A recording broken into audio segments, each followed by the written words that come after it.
श्री राम जय जय राम। श्री राम जय जय राम।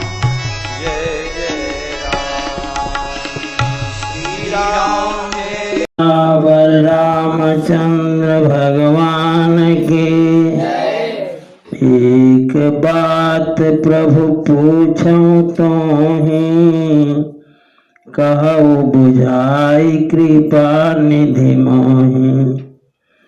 कहीं संत मुनि वेद पुराना नहीं कछु दुर्लभ ज्ञान समाना। कल हम सभी लोग भगवान की मंगलमयी गाथा के अंतर्गत श्री काव्य सिंधी जी महाराज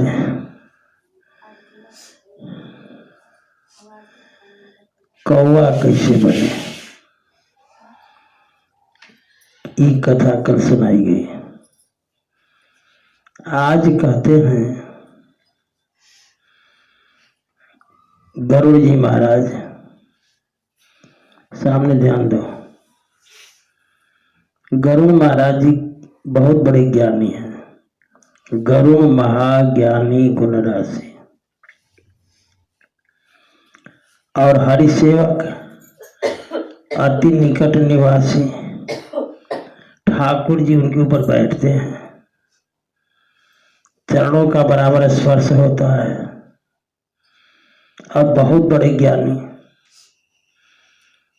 गण। और कहा जब काव्य सिंधी जी ने कि हमने ज्ञान को निर्गुण मत को मानना नहीं माना, बार बार सगुण पक्ष की हुई रखा, तो हमको लोमा जी ने श्राप दे दिया। लेकिन यह बात गरुड़ जी के दिमाग में बराबर रहे, इसलिए कि महाज्ञानी है। कहते हैं गरुड़ जी, एक बात प्रभु पूछो तो ही कहिए बुझाई कृपा निधि मोहि। आप हमको समझा कर कहिए।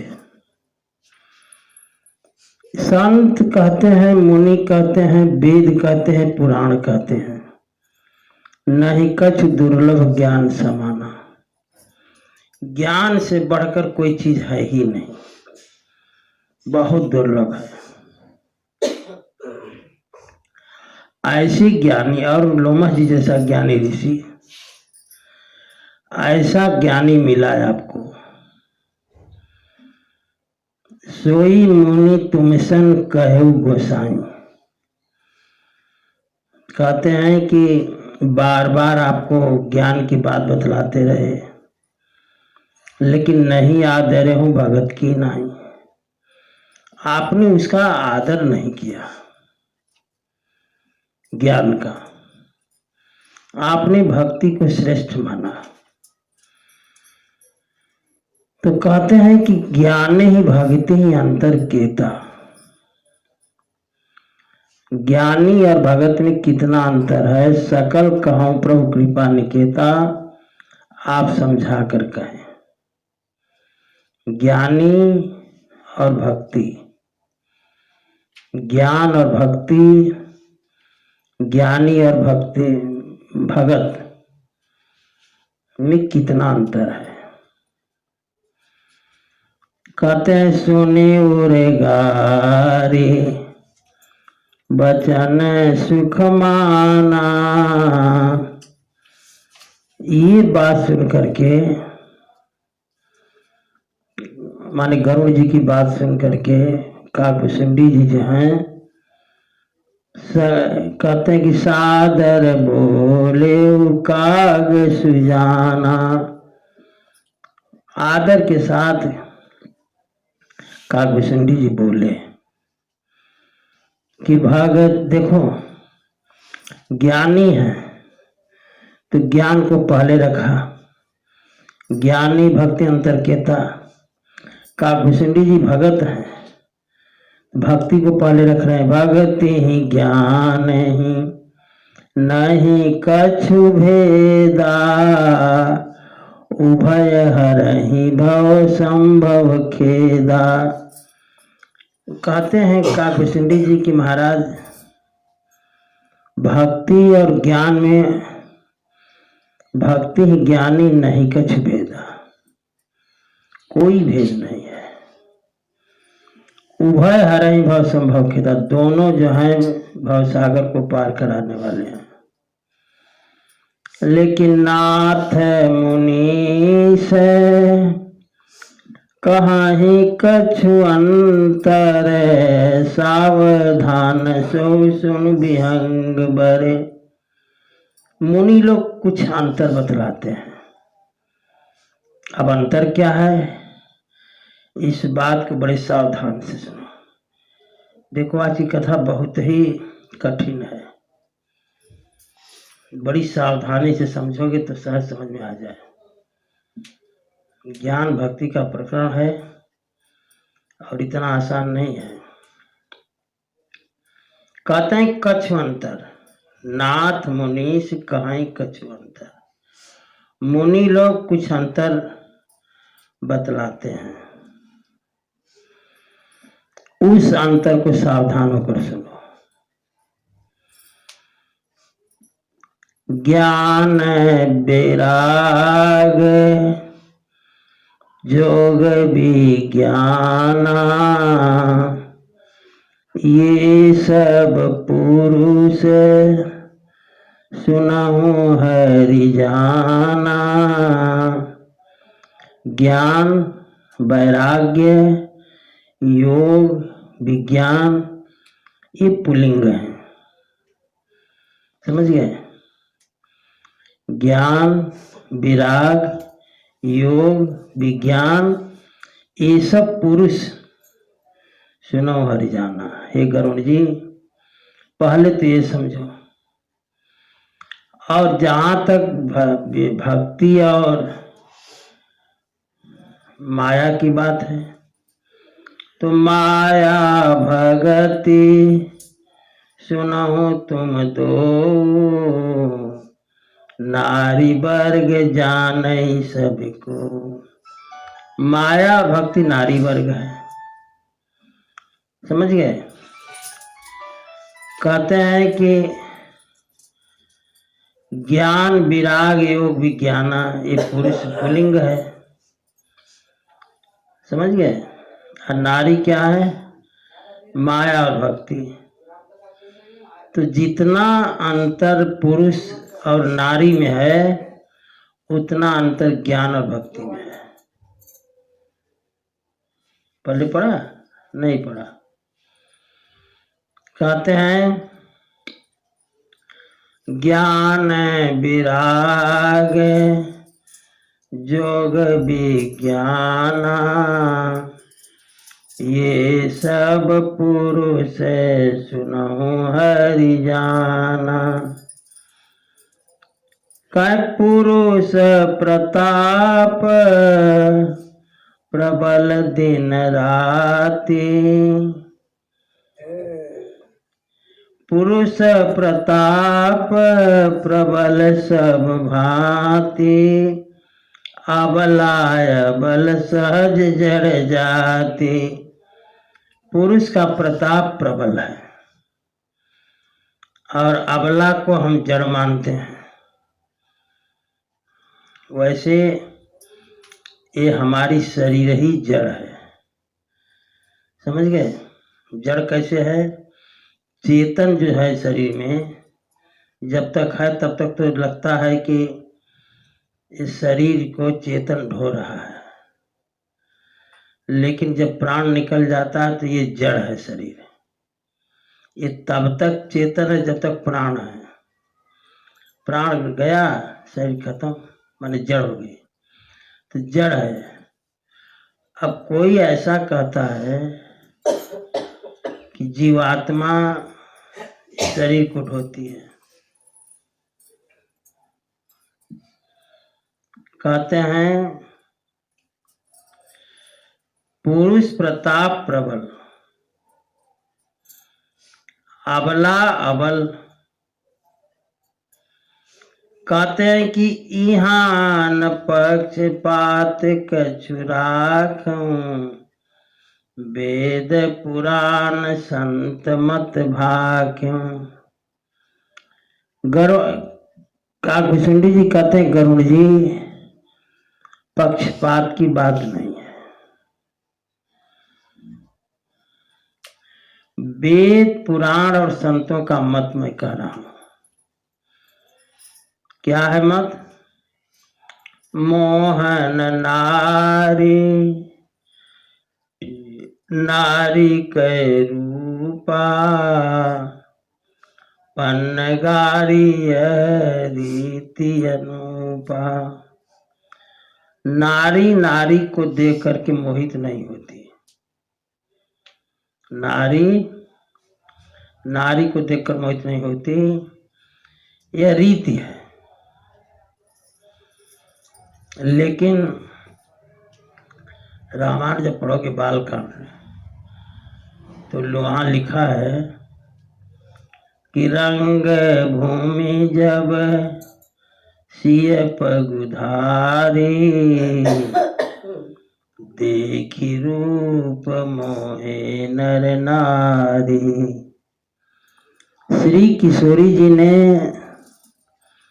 जब रंगभूमि में पांव रखा तो उनकी सौंदर्य को देख करके नर नारी दोनों मोहित हो गए।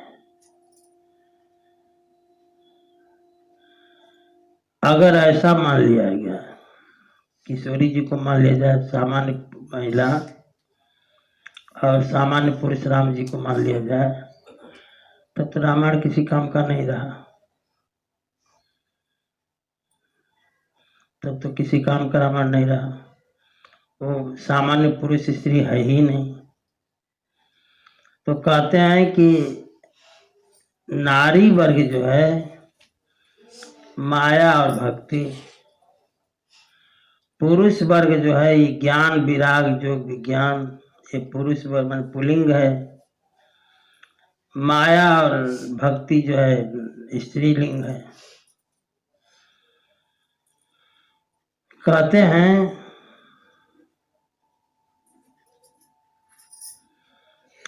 भगति सानुकूल रघुराया, ताते ते डरपति अति माया।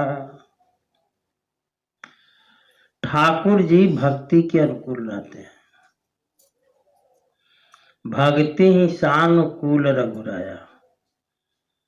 ठाकुर जी श्री सीताराम जी भक्ति के अनुकूल रहते हैं।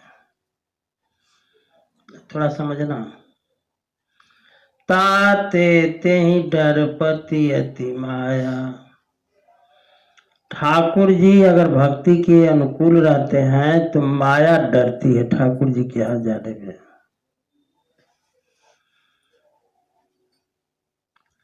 राम भगति निरूपम निरूपाधि। और राम जी की भक्ति जो है उपमा रहित है और उपाधि रहित है। बसई जासुर सदाय बाधी। जिसके हृदय में भक्ति बसती है, समझ गए, उसको देख करके, उस भगत को देख करके ते ही बिलो की माया सकुचाई। उसको देख करके माया संकुचित होती है। माया का कोई प्रभाव नहीं पड़ता। समझ रहे हो? ते ही बिलो की माया सकुचाई, करी न सकई कछु निज प्रभुताई।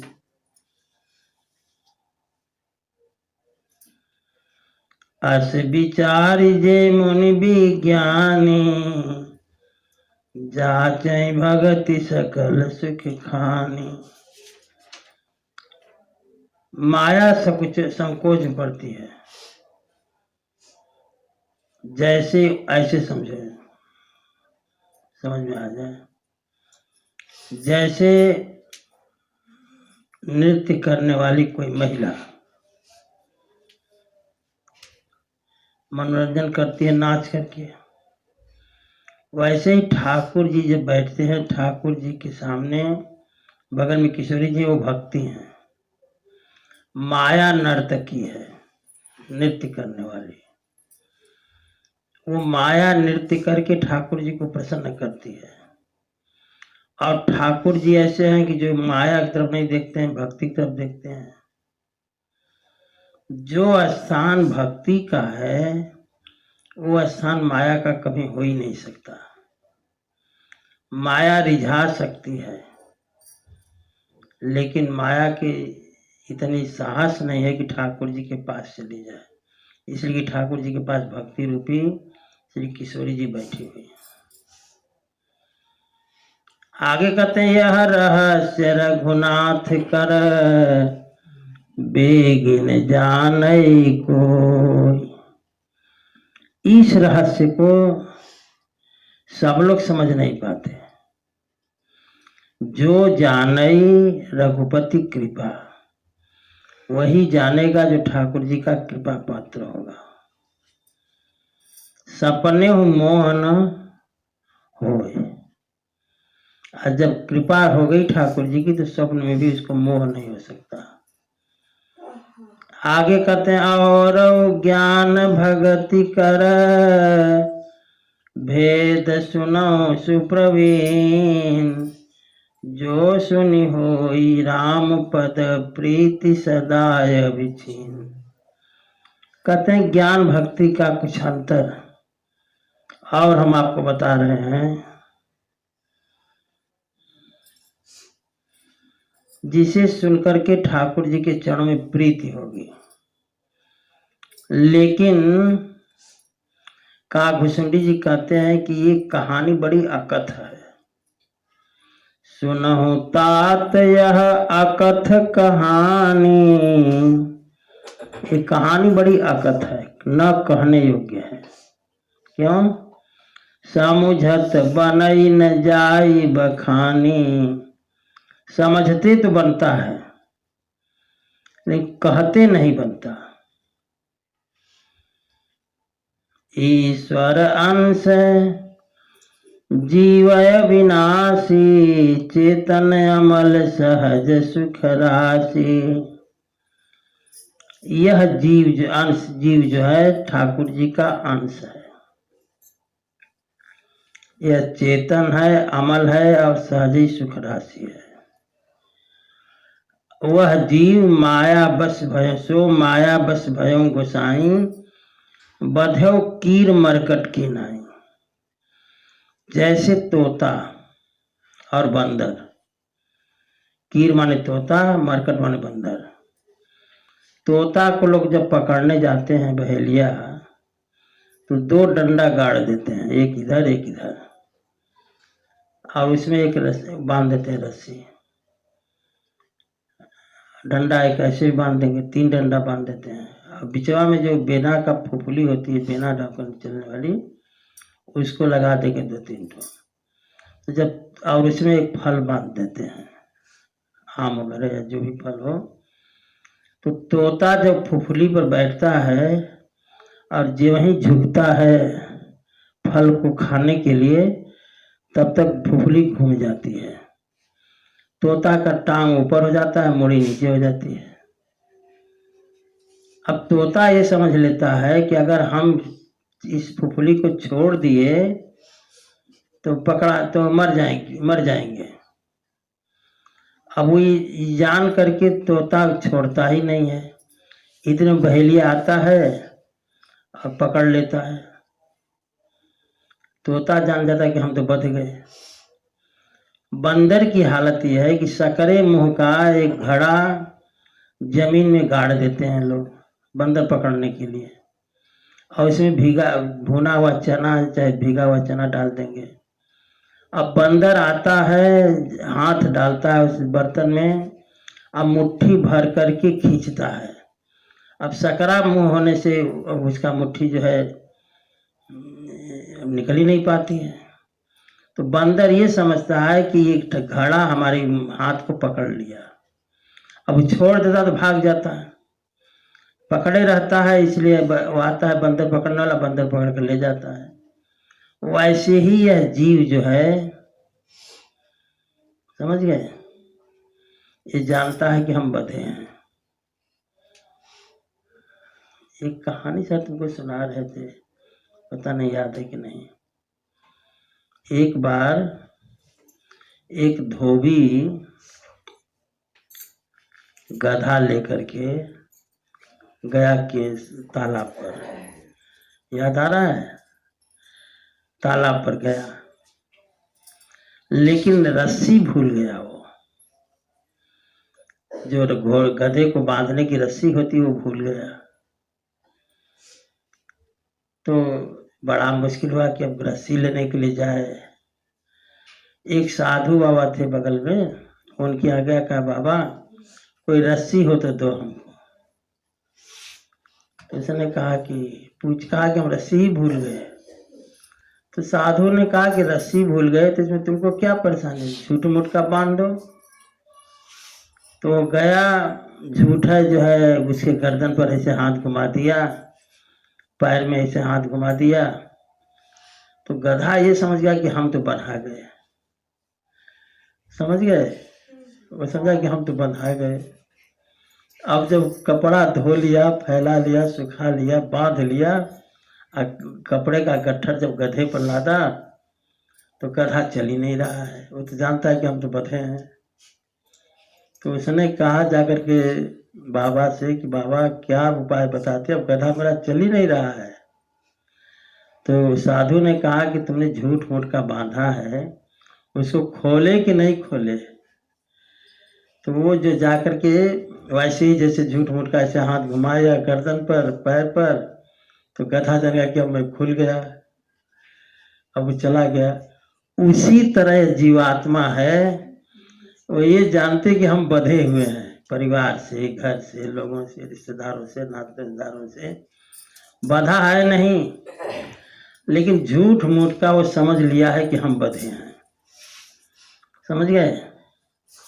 कहते हैं सो माया बस भयउ गोसाई, बध्यो कीर मरकट की नाई। अब कहते हैं कि जड़ चेतन ही ग्रंथ पड़ गई।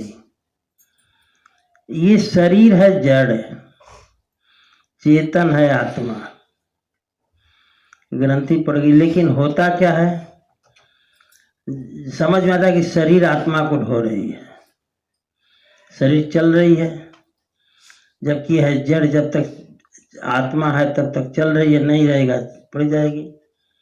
तो इस प्रकार जड़ में और चेतन में ग्रंथि पड़ गई। जड़ चेतन ही ग्रंथि पड़ गई, यद्यपि मृषा, मृषा मन झूठ, यद्यपि मृषा छूटत कठिनाई। यद्यपि झूठ है, लेकिन हम मान लिए हैं कि हम परिवार से बंधे हैं, लोग से बंधे हैं, रिश्तेदारों से बंधे हैं, कहीं कोई बंधा उधा नहीं है। आगे कहते हैं जब से जड़ चेतन में ग्रंथि पड़ गई, तब ते जीव भयउ संसारी, अछूट न ग्रंथि न होई सुखारी। तब से आत्मा संसार में संसारी हो गया। अब कहते हैं महाराज कि ये झूठ मूठ का जो बंधन है, माया ईश्वर और जीव का, श्रुति पुराण बहु कहे उपाय। श्रुति माने वेद, पुराण माने पुराण, 18 वेदों ने, पुराणों ने बहुत उपाय बताया है, लेकिन छूट न अधिक अधिक अरझाई। ये छूटने का नाम नहीं लेता है और अरझाता ही चला जाता है। जितने उम्र बढ़ेगी उतना माया और दबोचेगी। समझ गए। अब वहीं तो कम माया है, माया आगे जैसे उम्र बढ़ती है माया फैलाती है अपना पांव। कहते हैं जीव हृदय तम मोह विषेखी, ग्रंथ छूट के में परई बिन देखी। जीव के हृदय में इतना मोह का अंधकार है कि वो ग्रंथि दिखाई नहीं देती।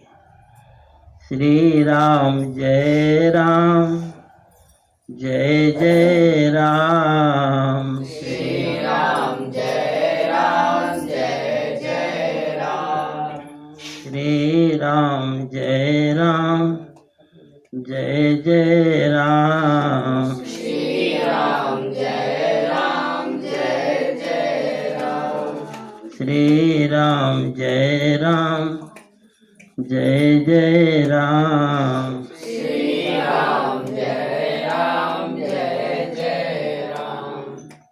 कहते हैं अस संजोग ईश जब करई, संयोग बैठ जाए कोई ठाकुर जी की कृपा से, तब शायद एक ग्रंथि छूट जाए। लेकिन ज्ञान भक्ति का जो वर्णन है, विशेषकर ज्ञान का, ज्ञान के बारे में कहते हैं, लिखे हैं कि कहत कठिन समुझत कठिन साधन कठिन। कहने में कठिन, समझने में कठिन और साधन करने में कठिन।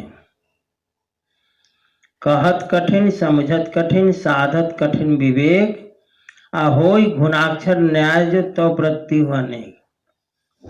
गुणाक्षर न्याय से अगर कुछ काम बन भी जाए तो विघ्न बाधा अधिक।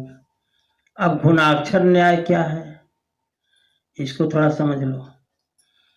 कोई लकड़ी का कीड़ा लकड़ी को काटे, समझ गए, और ऐसा काटे कि वो राम शब्द बन जाए, ऐसा उसके वो जान कर नहीं काट, राम शब्द नहीं बना रहा है, लिख नहीं रहा है, लेकिन वो अनजाने में वो राम लिखा जाए उससे, और राम लिखने के बाद उसकी मृत्यु हो जाए घोल की, कीड़े की, तो वो मोक्ष को प्राप्त कर लेगा। लेकिन सारे कीड़े ऐसे नहीं हो सकते। वही गुणाक्षर न्याय जो ये शायद कोई अरबों खरबों में एक ठो हो जाए, ऐसा, इसी को कहते गुणाक्षर न्याय। कहत कठिन समुझत कठिन साधत कठिन विवेक, होई गुणाक्षर न्याय जो पुनि प्रत्युहने। कोई एक ऐसा हो जाता है। इसी तरह से ज्ञान एक ऐसी परंपरा है, ज्ञानी सब हो ही नहीं सकते, शायद गुणाक्षर न्याय से कोई ऐसा हो जाए। ज्ञान के लिए टिकने के लिए कोई न कोई स्वरूप चाहिए। जैसे भक्ति को टिकने के लिए ठाकुर जी का स्वरूप है, देखते हैं तो देखते ही रह गए, लेकिन ज्ञान के लिए कौन सा टिकने का स्वरूप है? कोई नहीं। आज ज्ञान है, कल खत्म हो जाएगा, कल परसों है, नरसों खत्म हो जाएगा। जब टिकने के लिए कोई चीज है ही नहीं है, खत्म हो जाएगा। कहते हैं राम भजत सोई मुकुति गोसाई, अनईक्षित आवई बरियाई। और राम जी का भजन करने पर कहते हैं कि हे गरुड़ जी महाराज, अनईक्षित, हम चाहते नहीं है तो भी मुक्ति हमारे पास आती है। अस विचारी हरि भगति सयाने, मुक्ति निरादर भगति लुभाने। कहते हैं ऐसा विचार करके जो हरि भगत सयाने हरि भक्त हैं, मुक्ति का निरादर कर देते हैं और भक्ति में लुभा जाते हैं। तुमको याद है कि नहीं याद है? मैंने बताया था मुक्ति 4 प्रकार की होती है। पहला सालोक्य, दूसरा सामीप्य, तीसरा सारूप्य, चौथा सायुज्य। जब जीव चला जाता है स्वर्गलोक तो उसे सालोक्य मुक्ति कहते हैं। जब जीव परमात्मा का रूप पकड़ लेता है, जैसे गिद्ध देते धरे रूपा, उसे सारूप्य मुक्ति कहते हैं। और सारूप्य, सामीप्य और सालोक्य। सालोक्य स्वर को प्राप्त हो जाता है तो सालोक्य मुक्त हुआ। और सायुज्य में जीव जो है परमात्मा में विलीन हो जाता है। जैसे सबरी ठाकुर जी में विलीन हो गई, गिद्ध जटायु ठाकुर जी का रूप बना लिए। भगति करत बिनु जतन प्रयासा, संश्रित मूल विद्या नासा। भक्ति करने से, भजन करने से बिना प्रयास के जीव के आवागमन का मूल समाप्त हो जाता है और अविद्या का नाश होता है। सेवक सेव्य भाव बिनु भव न तरिय उरिगारी।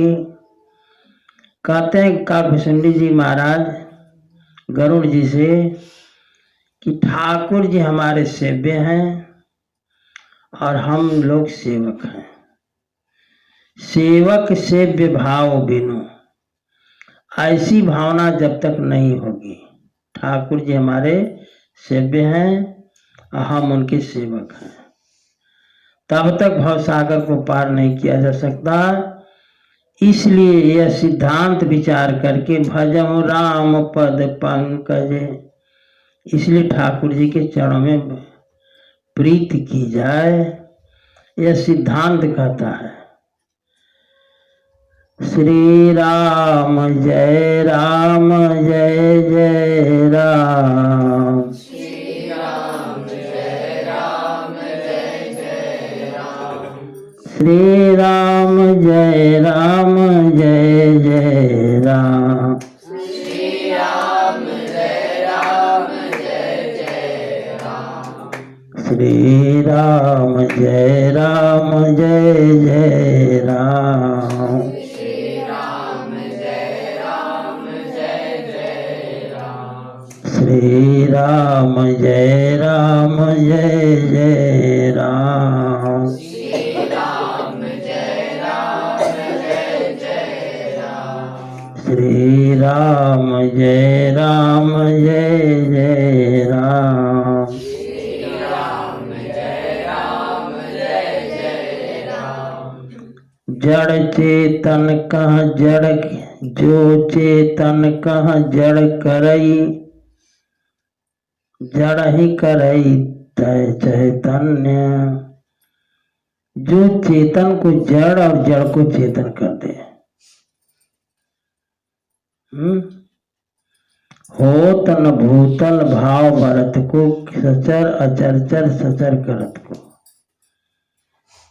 जड़ चेतन में या चेतन जड़ बदल जाते हैं। जो चेतन कह जड़ करई, जड़ई करई चैतन्य। अस समर्थ रघुनायक ही भजहि जीवते धन्य। जो ठाकुर जी जड़ को चेतन, चेतन को जड़ बना देते हैं, ऐसी समर्थ ठाकुर जी को जो जीव भजन करता है वो धन्य है। आगे कहते हैं, कहे वो ज्ञान सिद्धांत बुझाई, सुनो भगति मनि कै प्रभुताई। अब तक जो बातें वो तो ज्ञान की हुई। कहते हैं कि सुनो भगति मनि कै प्रभुता, यह भगति रूपी मणि की प्रभुता सुनो।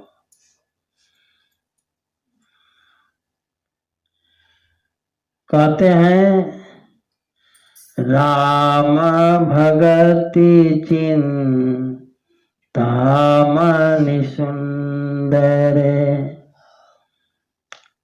एक चिंतामणि होती है, बहुत प्रकाश करती है, और जिसको प्राप्त हो जाती है वो धनी सेठ हो जाता है। चिंतामणि ऐसी मणि है। तो चिंतामणि से भक्ति की तुलना कर रहे हैं गोस्वामी जी। कहते राम भगति चिंतामणि सुंदर, बसई गरुण जाके उरयंतर। जिसके हृदय में चिंतामणि रूपी भक्ति बैठ गई, तो चिंतामणि जो होती, मणि जो होती है, सर्प के मणि, वो प्रकाशित, वो जितने दूर में प्रकाश करते उतने दूर में सर्प घूमता रहता है। उसी के प्रकाश में वो जीवों को पकड़कर खाता रहता है।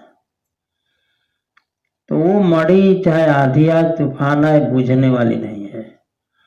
वैसे ही कहते हैं परम प्रकाश रूप दिन राति।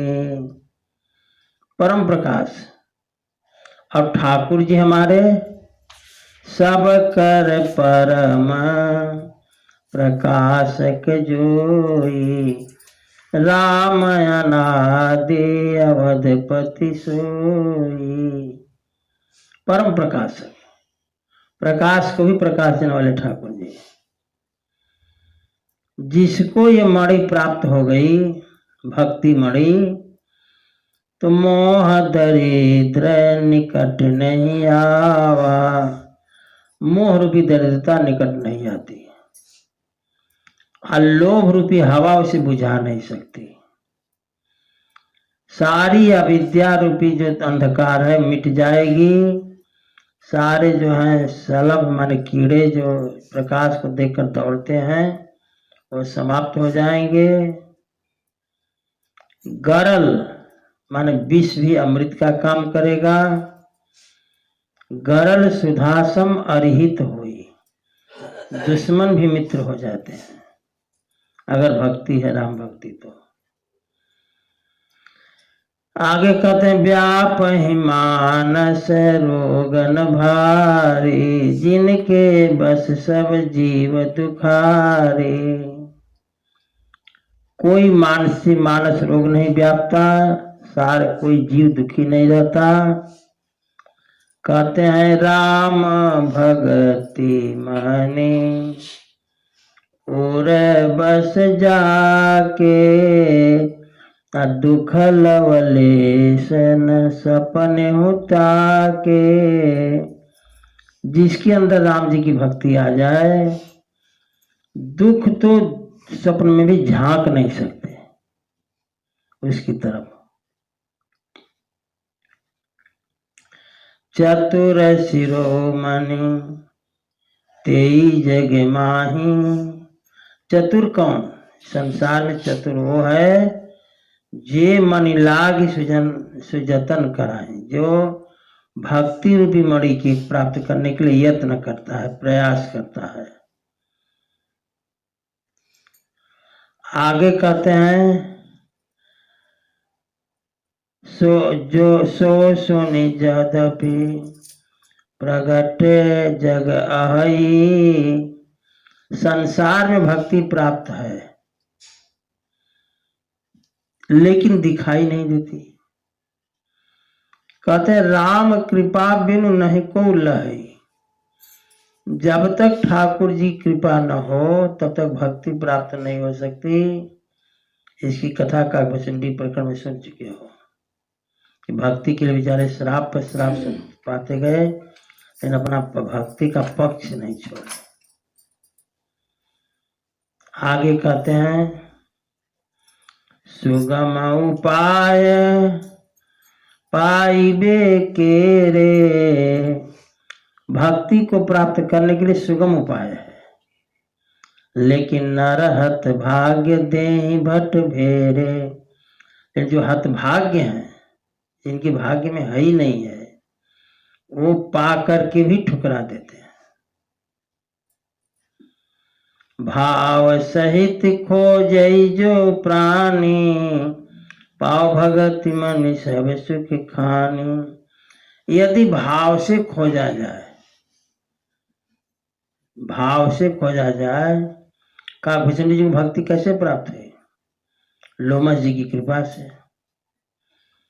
लेकिन लोमस जी में भाव उनका बना रहा, लोमस जी श्राप दे दिए तब वो ऐसा भाव जब बना रहे तो कहते हैं भाव सहित खोजई जो प्राणी, अपाव भगति मन सब सुख खानी। सब सुख खानी भक्ति को पा सकता है। मोरे प्रभु मोरे मन प्रभु अस विश्वासा, राम ते अधिक राम कर दासा। कहते हैं गरुण जी, काकभूषण जी महाराज से गरुण जी, अगर हमसे पूछो आप, काकभूषण जी कहते हैं कि हमसे पूछो आप तो ठाकुर जी से अधिक ठाकुर जी के भक्त जो हैं से भक्ति प्राप्त हो सकती है। अब जैसे काकभूषण जी को भक्ति प्राप्त हुई लोमस जी से न, तो लोमस जी भगवान के कृपा पात्र हैं, तो भगवान से बढ़कर भगवान के भक्त हैं। मोरे मन प्रभु अस विश्वासा, राम ते अधिक राम कर दासा। उन्हीं राम के दास को ही गुरु शब्द आया है कि अगर गुरु कृपा हो जाए, संत कृपा हो जाए तो भाई भक्ति प्राप्त हो जाए। सब कर फल हरि भगति सुहाई, सो बिनु संतन काहू पाई। और संत अगर भक्ति को प्राप्त करना है तो कहते हैं कि सो बिनु संत न काहू पाई। बिना संत की कृपा से भक्ति आज तक कोई पाया ही नहीं। भक्ति पाई है तो संतों की कृपा से, गुरु की कृपा हो जाए तो भक्ति प्राप्त हो जाए। अस विचार जोई कर सत्संगा, राम भगति ते सुलभ विहंगा। कहते हैं हे गरुण जी, अगर सत्संग जारी रहे, सत्संग प्राप्त करता रहे व्यक्ति, तो एक न एक दिन भक्ति को पालेगा। ब्रह्म भयो निधि मंदिर, ज्ञान संत सुरयाय। जैसे समुद्र मंथन हुआ, उसे मंदराचल पहाड़ लाया गया, शेषनाग की रस्सी बनाई गई, बासुकी नाग की रस्सी बनाई गई, देवताओं दैत्यों ने मथा उसको, तब जाकर अमृत प्रकट हुआ। उसी तरह से भक्ति रूपी अमृत को अगर पाना है तो कहते हैं ब्रह्म पयो निधि मंदरे। मंदर ज्ञान, ब्रह्म का समुद्र, ब्रह्म रूपी समुद्र का मंथन किया जाए, वो भी ज्ञान के मंदराचल पहाड़ से। संत जो है वही देवता है, तो वो चाहेंगे तो कथा सुधार मथ करके निकाल सकते हैं। जैसे एक उदाहरण समझ लो समझने के लिए, बहुत तेज की प्यास लगी हो खूब, और सामने समुद्र हो, तो व्यक्ति प्रसन्न होगा कि नहीं? प्यास खूब लगी है, सामने समुद्र है, बहुत खुश हुआ कि चलो जल दिखाई दिया। लेकिन जब ही समुद्र में जाओगे और एक अंजलि जल उठाओगे पीने के लिए, अब मुंह तक पहुंचते ही एक आंख को बूंद अंदर जाएगा ना तो सारे जल बाहर। क्यों? कि समुद्र का जल होता है खारा, वो खारा इतना होता है कि तुम पी नहीं सकते। उसी प्रकार से हमारे यहाँ जो वेद पुराण हैं, 4 वेद 18 पुराण 6 शास्त्र, लेकिन वेद पुराण उदधि ये समुद्र हैं, जब हम इनका अध्ययन करते हैं, जब अध्ययन करोगे तो समझ आएगा, जब अध्ययन करते हैं तो एक दो मंत्र पढ़ मन उब जाता है। वेदों का, पुराणों का, उपनिषदों का जब अध्ययन करोगे तो एक श्लोक की व्याख्या करते पढ़ते पढ़ते मन उब जाता है और एक बूंद गले नहीं उतरेगा, ये जान लो। तो उसे कहते हैं कि समुद्र में का जल खारा होने से वही वेद पुराण जो हमारे वो सब खारे हैं। वेद पुराण उदधि घन सागर, उदधि घन साधु। और ये जो बादल हैं ये साधु हैं। अब वही जल जो समुद्र का खारा है, सूर्य की किरणों से जब सूर्य उसे खींचते हैं तो बादल बनकर के आसमान में जाता है, समझ गए। और वही जल बादल बनकर जब बरसता है तो मधुर मनोहर मंगलकारी जल होता है, पीने लायक होता है। उसी तरह से जो हमारे यहाँ वेद हैं, पुराण हैं, शास्त्र हैं, उपनिषद हैं, ये खुद पढ़ोगे तो आनंद नहीं आएगा, लेकिन यही किसी के द्वारा सुना जाए तो आनंद आता है, समझ गए। तो वही कहते हैं कि ब्रह्म को माने समुद्र का मंथन करने के लिए ज्ञान का मंदराचल हो, देवता संत ही देवता हो। अब कथा सुधा को जब वहाँ से निकालते हैं और हमको सुनाते हैं तो वही कथा में हमें आनंद आता है, और वही कथा हम पढ़ने बैठते हैं तो इतना आनंद नहीं आता। अब कहते हैं पुनि सप्रेम बोले खगराओ, जो कृपाल मोहि ऊपर भाओ। कहते हैं कि अगर आप मेरे पर प्रसन्न हैं, नाथ मोहि निज सेवक जाने, सप्त प्रश्न मम कहूँ बखाने। हमारे 7 प्रश्न हैं, चल प्रश्न सुनाएंगे, इसके बाद कथा विश्राम। 7 प्रश्न हमारे हैं, अंतिम कथा है ये, अंतिम तो कल होगी, लेकिन समझ लो प्रश्न को पहले सुक्रेटिस ने कहा कि अगर प्रश्न समझ जाए तो उत्तर हम समझ जाएंगे। अंतिम प्रश्न है श्री रामचरितमानस का। कहते हैं गरुड़ जी, पुनि सप्रेम बोले खगराओ, अजो कृपाल मोहि ऊपर भाओ। दो नाथ मोहि निज सेवक जानी, सप्त प्रश्न मम कहूँ बखानी। हमारे 7 प्रश्न हैं, इनको बखान करके आप विस्तार बताइए। क्या क्या प्रश्न गिनो। प्रथम ही कहूँ नाथ मति धीरा, असबते दुर्लभ कौन शरीरा। 84 लाख योनियों में कौन सी शरीर दुर्लभ है, पहला प्रश्न हमारा है। दूसरा प्रश्न है बड़ दुख कौन कौन सुख भारी। सबसे बड़ा दुख क्या है, सबसे बड़ा सुख क्या है, ये 3 हो गए। सो संक्षेप ही कहूँ विचारे। आगे कहते हैं संत असंत मरम तुम जानहो। संत किसे कहते हैं, असंत किसे कहते हैं, ये मरम आप जानते हैं। इनका तिनकर सह स्वभाव बखानो, उनका स्वभाव बताइए। आगे कहते हैं कवन पुण्य श्रुति विदित विशाला, कहु कवन यज्ञ परम कराला। वेद में विदित जो है कौन सा पुण्य विशाल है, बढ़िया पुण्य किसे कहते हैं। और कहते हैं कि कहूँ कवन अघ, सबसे बड़ा पाप क्या है। मानस रोग कहूँ तुम गाई, मानस रोग कहूँ समझाई, तुम सर्वज्ञ कृपाय अधिकाई। मानस रोग किसे कहते हैं, आप सर्वज्ञ हैं, समझा कर कहिए।